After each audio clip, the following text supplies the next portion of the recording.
D'acord, nosaltres som els utòpics, idealistes ingenus, que no fan més que somiar. Hem de confluir des de l'esquerra. Per això, considerem important anunciar que a les properes eleccions municipals, a Palau, a Sant Esteve i a Sant Celoni, la CUP i el procés constituent concorreran plegats. Sempre que la gent de l'esquerra transformadora aconsegueix ajuntar-se, aconsegueix anar junta, doncs realment mai es suma, sempre es multiplica. Sense unió no hi ha aquesta força per poder tirar endavant. I realment, a Baix Montseny, jo crec que un triomf de les esquerres alternatives és més que probable i possible. Ha estat un procés d'aquests a foc lent, com ens agrada fer la CUP, i doncs ja portem temps treballant plegats. És una manera que tenim d'unir esforços per un mateix objectiu. Creiem que la primera pedra és aquesta, les eleccions municipals, per crear unes eleccions municipalistes ja constituents.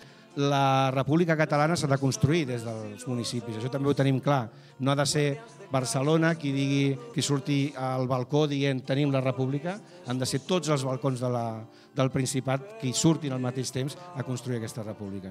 Necessitem, amb una urgència absoluta, és que arribin als ajuntaments de tot Catalunya, evidentment també aquí al Baix Montseny, persones que no tinguin les mans lligades.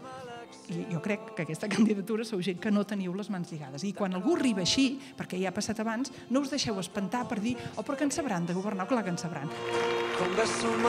Creiem amb la il·lusió que tornin a haver-hi esquerres de debò. I el que busquem és un canvi social, és realment poder realitzar aquest canvi. Són inequívocament trencadors amb l'aspecte de l'anticapitalisme. Està clar que també apostem per aquesta comprensió unitària, per aquesta comprensió que no permet que se separi, i molt menys que es confronti, l'eix social i l'eix nacional. El fet que tant a Sant Celoni, Sant Esteve com a Palau puguem expandir-nos d'aquesta manera pot ser un cop important de cara a les municipals que hi ha ara al maig. Aquí al Baix Montseny i a la major part del territori de Catalunya hi ha ja una majoria que està a favor de la ruptura, en l'eix social, a l'eix nacional. Però aquesta majoria no arribarà mai a governar si no els diferents grups que la representen no fan aquesta confluència que esteu fent aquí. Junts podem construir pobles nous per un país nou. Visca la CUP, visca el procés constituent, visca Catalunya lliure.